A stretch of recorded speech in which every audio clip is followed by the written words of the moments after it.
Bismillahirrahmanirrahim. Here is Ali Akhtar, Head of Maths Department, Britain International School System. अस्सलाम वालेकुम dear students. Last time हम लोगों ने review exercise start की थी, तो रिव्यू एक्सरसाइजेज के हमने MCQs किए थे। MCQs के बाद इसके कुछ क्वेश्चन हैं जो कि बहुत ही ज़्यादा इंपॉर्टेंट हैं। तो सबसे पहले यहाँ देखें, क्वेश्चन नंबर 2 है डिफ़ाइन रेशो और प्रोपोर्शन और रेशो की डेफिनेशंस यहाँ पर दी हुई हैं जो हम पहले से पढ़ चुके हैं।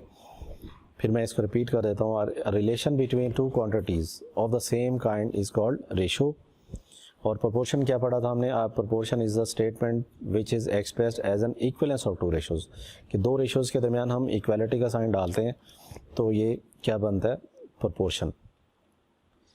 नेक्स्ट, डायरेक्ट और इन्वर्स वेरिएशन की डेफिनेशंस हैं, वो भी हमने पहले से पढ़ी हैं, इसकी एग्जांपल्स भी हम डिस्कस की थी। If two quantities are related in such a way that increase in one quantity cause increase in other quantity, मतलब अगर हम एक क्वांटिटी इंक्रीज़ करते हैं तो दूसरी भी इंक्रीज़ होती है, और अगर एक डिक्रीज़ करते हैं तो दूसरी भी डिक्रीज़ होती है, तो इसको डायरेक्ट वेरिएशन कहते हैं। इन्वर्स वेरिएशन क्या है कि अगर हम एक क्वांटिटी इंक्रीज़ कर रहे हैं तो दूसरी डिक्रीज़ हो रही है, अगर या एक अगर इंक्रीज़ हो रही है दूसरी डिक्रीज़ हो, तो उसको हम इन्वर्स वेरिएशन कहते हैं। कि if two quantities are related in such a way that if one quantity increases the other decreases. दूसरी सेंस में क्या होगा कि अगर एक वैल्यू डिक्रीज़ हो रही है तो दूसरी इंक्रीज़ होगी। नेक्स्ट है थ्योरम ऑफ कंपोनेंट डिवाइडेंडो, ये भी हम डिस्कस कर चुके हैं पहले। If A ratio B equal to C ratio D then A plus B ratio A minus B equal to C plus D ratio C minus D. तो ये हम एडिशन और सब्ट्रैक्शन एट अ टाइम करते हैं दोनों values के दरमियान, तो इसको हम क्या कहते हैं? Theorem of component dividendo. Next है find the value of x. 6 ratio x proportion 3 ratio 5। इसको आपने क्या करना है, यहाँ पर इसको फ्रैक्शन में लिखकर आप क्रॉस मल्टीप्लाई भी कर सकते हैं, और यहाँ पर फार्मूला भी अप्लाई कर सकते हैं कि product of means equal to product of extremes का। एक्सट्रीम्स में कौन सी वैल्यूज़ लिखी हुई हैं और मीन्स में कौन सी लिखी हुई हैं? मीन्स में मिड वाली दो टर्म लिखी हुई हैं, x और 3x हो जाएगा। एक्सट्रीम में लिखा हुआ है 6 और 5, ये 30 हो जाएगा, और दोनों तरफ अगर आप 3 से डिवाइड करें तो इसकी वैल्यू 10 आती है। नेक्स्ट है, ये भी हम एक्सरसाइज में क्वेश्चंस कर चुके हैं इससे रिलेटेड, कि if x and y square varies directly, x और y के दरमियान देखें डायरेक्ट वेरिएशन है यहाँ पर। तो यहाँ देखें given that x is proportional to y square, then उससे क्या होगा? प्रोपोर्शनैलिटी से हमने क्या बनाई थी? इक्वेशन बनाई थी। वही मेथड यहाँ पर दोबारा से रिपीट हो रहा है। पहले हम इक्वेशन बनाएंगे x equal to k y square. अब फर्स्ट पर देखें कौन सी वैल्यूज़ आपको गिवन है। x equal to 27 when y equal to 4। y की जगह आपने 4 पुट करना है और x की जगह 27, और यहाँ से सबसे पहला स्टेप ये होगा कि हमने k की वैल्यू फाइंड कर लेनी है। k की वैल्यू फाइंड करने के बाद आपने क्या करना है? इसी को फर्दर कंटिन्यू कर लें और नेक्स्ट पढ़ें। तो देखें यहाँ लिखा हुआ है find the value of y when x equal to 3। अब आपने क्या करना है? x की जगह 3 पुट करना है और y हमने फाइंड करना है, उसको आपने एज इट इज़ लिखना है। अब y के ऊपर स्क्वायर है। k की वैल्यू हम पहले फाइंड कर चुके हैं, 27/16 है। अगर हम इसको क्रॉस मल्टीप्लाई करें, क्रॉस मल्टीप्लाई करने पर हमारे पास जो वैल्यू आती है वो y स्क्वायर है। तो y स्क्वायर आ रहा है हमारे पास 16/9। तो अगर हम इसका दोनों तरफ स्क्वायर रूट अप्लाई करें तो ±4/3 आता है इसका आंसर। नेक्स्ट है part number 8। If u and v varies inversely, inverse variation दी हुई है आपको। u is inversely proportional to v, u is proportional to 1/v। तो सबसे पहले प्रोपोर्शनैलिटी ख़त्म करेंगे बिल्कुल उसी प्रोसीजर के तहत कि इक्वालिटी आएगी, u इक्वल टू k/v बनेगा। इसके बाद जो फर्स्ट वैल्यूज़ हैं आपके पास गिवन, u इक्वल टू 8 है when v equal to 3।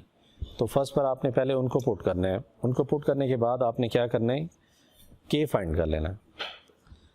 k find करने के बाद आपने इसी को ही फर्दर आगे कंटिन्यू करना है नेक्स्ट वैल्यूज़ के साथ। नेक्स्ट वैल्यूज़ देखें क्या दी हुई हैं। Find v when u equal to 12। आपने इसी में v फाइंड करना है और u की जगह देखें हमने यहाँ 12 पुट की है, और k हम पहले ही से ही फाइंड कर चुके हैं जिसकी वैल्यू 24 थी। तो अगर हम इसको क्रॉस इंटरचेंज करें तो v की वैल्यू क्या आ रही है हमारे पास? कटिंग के बाद v की वैल्यू 2 आ रही है। नेक्स्ट इसमें हमने फाइंड करना है फोर्थ प्रोपोर्शनल टू 8, 7 एंड 6, 3.3 का क्वेश्चन है। तो इसमें सबसे पहले हम क्या करेंगे, let x be the fourth proportional, then 8:7 proportion 6:x। तो इसमें भी हम प्रोडक्ट ऑफ एक्सट्रीम और मीन का फार्मूला यूज़ करेंगे। एक्सट्रीम में x और 8 है हमारे पास और मीन्स में है 7 और 6। 7 और 6 को अगर मल्टीप्लाई करें 42 बनता है, और अगर इसको 8 से डिवाइड करें तो इसका x की जो वैल्यू है वो आपके पास आ रही है 21/4। इसकी कटिंग फर्दर पॉसिबल नहीं है। नेक्स्ट पार्ट 10 है फाइंड मीन प्रोपोर्शनल। मीन के लिए आपको पता है कि गिवन वैल्यूज़, गिवन टर्म्स कितनी हैं, 2 टर्म्स होती हैं, और आपने जो मीन वैल्यू लेट करनी है उसी को ही दरमियान में 2 दफ़ा आपने रिपीट करना होता है। तो यहाँ देखें let x be the fourth लिखा हुआ है, यहाँ पर मीन प्रोपोर्शनल आएगा। Let m be the mean proportional, first line आएगी। तो 16:m प्रोपोर्शन m:49। तो यहाँ पर भी आप अगर एक्सट्रीम और मीन का फार्मूला अप्लाई करें, इसको आप फ्रैक्शन में लिखकर क्रॉस मल्टीप्लाई भी कर सकते हैं, और अगर मीन और एक्सट्रीम का फार्मूला यूज़ करते हैं तो m मल्टीप्लाई होगा m के साथ, m² बनेगा, और 16 मल्टीप्लाई होगा 49 के साथ, तो ये बनेगा 784। हमें चूँकि m चाहिए इसलिए हम दोनों तरफ स्क्वायर रूट अप्लाई करेंगे। तो स्क्वायर रूट अप्लाई करने के बाद m की वैल्यू आपके पास ±28 आ रही है। नेक्स्ट है फाइंड थर्ड प्रोपोर्शनल फाइंड करना है 28 और 4 का। तो आपको पता है कि थर्ड प्रोपोर्शनल में यहाँ पर लिखा हुआ है let x be the third proportional, आना ने यहाँ पर 28:4, और सेकंड टर्म को हमने क्या करना होता है, रिपीट करना होता है। और जो लेट किया, सपोज हम लेट c कर रहे हैं, यहाँ पर c को हमने लास्ट पर लिखना है। तो उसी तरह से अगर आप एक्सट्रीम और मीन्स का फार्मूला अप्लाई करते हैं इसके ऊपर, तो 28c आ रहा है और 4×4=16 बन रहा है। 28 से अगर आप डिवाइड करें और 16/28 की फर्दर देखें कटिंग हो रही है इसकी, तो c की जो वैल्यू है वो 4/7 है यहाँ पर। If y is proportional to x²/z, तो वही क्वेश्चन दोबारा से उसी का इन्वर्स वेरिएशन का क्वेश्चन, यहाँ पर ये कंबाइंड वेरिएशन का क्वेश्चन है, रिपीट हुआ है। y is proportional to x²/z, तो y इक्वल टू kx²/z है। फर्स्ट इक्वेशन पहले आप बनाएंगे, उसके बाद जो फर्स्ट आपके पास वैल्यूज़ गिवन है y, x और z की, वो आप यहाँ पुट करेंगे और वैल्यू फाइंड कर लेंगे k की। k आ रहा है 8/7। फिर इसी को ही फर्दर आप कंटिन्यू करेंगे, और नेक्स्ट आपने देखें क्या फाइंड करना है, y फाइंड करना है, और नेक्स्ट वैल्यूज़ आपने इसमें पुट करनी है। x की वैल्यू 7 है, z की वैल्यू 2 है, इसको आपने इस इक्वेशन में पुट करके y फाइंड करना है। कंबाइंड वेरिएशन का एक और क्वेश्चन है यहाँ पर, z is proportional to x, y। तो सबसे पहले उसी तरह से यहाँ इक्वेशन बनेगी z equal to kx, y। तो फर्स्ट स्टेप में हम क्या करते हैं कि k फाइंड करते हैं। तो z की वैल्यू 36 है, x की वैल्यू 2 है और y की वैल्यू 3 है। आपने तीनों वैल्यूज़ पुट करके k फाइंड करना है, और फिर k की वैल्यू पुट करके एक आंसर ले लेना है। k की वैल्यू यहाँ 6 आ रही है, तो एक आंसर आपका बन रहा है z equal to 6xy। Next आपने जो वैल्यू फाइंड करनी है वो फाइंड है z, और आपने नेक्स्ट उसी तरह से उसको कंटिन्यू करना है। एक और क्वेश्चन यहाँ पर गिवन है इन्वर्स वेरिएशन का, y is inversely proportional to v²।